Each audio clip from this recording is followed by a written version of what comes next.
Hey friends, Brian King here, ADHD and Asperger's coach. I remember back, man, it's over maybe close to 20 years. Holy cow. No, more like 10. Forgive my math, it's lousy. In any case, back in the day when my oldest boy was first diagnosed with Asperger's, and I subsequently found out that I have some strong Aspergian tendencies myself. And I started doing the research on human communication, human connection, because I wanted to figure out all of the cues, all the stuff that I'd been missing all those years. And I realized how I miss some body language, but mostly I miss a lot of facial expressions.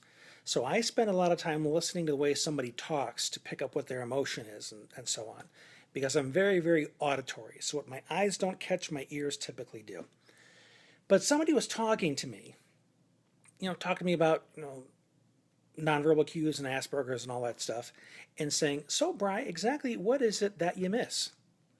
And I thought about it, and I said, "Well, I'm not sure exactly about all the detail, but one thing I do know is that there always feels like there's this gap between me and other people that I can't quite put my finger on. Even the people I'm closest to, I still feel like there's this disconnect."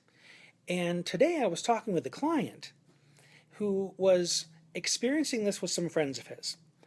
They tell him, "Hey, we got your back, we're buddies, and you can trust us or whatever."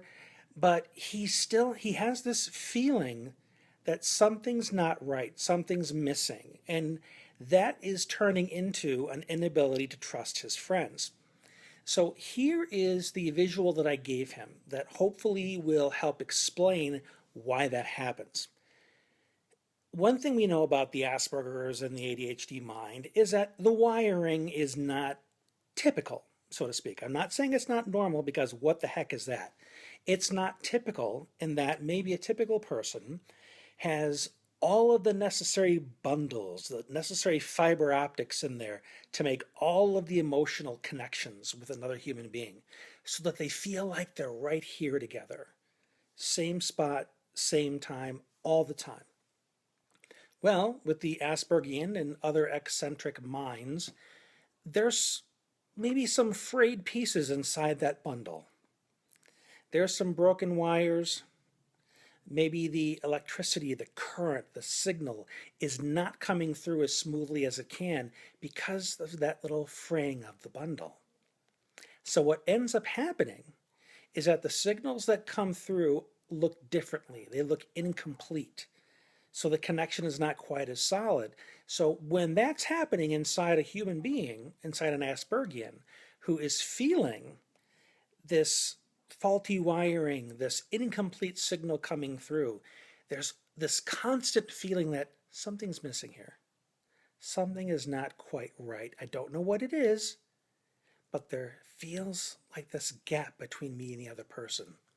So in terms of your self-awareness, it is critical for you to understand that when there feels like that gap between you and the other person, that's because of that incomplete wiring that makes you Aspergian or makes you somebody with ADHD.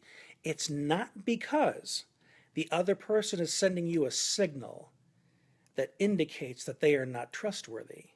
That when they say, "Hey, I got your back, yeah, we're good friends," that because you feel that gap, that you shouldn't trust them. The reality is you feel that gap anyway, because that's how you're wired. It unfortunately sucks because you want to feel closer to somebody else, but neurologically, the wiring just isn't there. So you get as close as you can, and you trust what the other person tells you in terms of whether they love you, value you, respect you, take them at their word, and realize that gap you're feeling can't be trusted because it's not telling you the truth of the relationship. What it is telling you is the fact that there are some gaps in the wiring that allows you to connect with another person. So hopefully this helps explain something well, and if it does, please share below. Make some comments to let me know how this was helpful. And by all means, share it with other people that are Asperger or have ADHD if you think this would be helpful to them. So, thank you again for watching, and we'll talk again soon.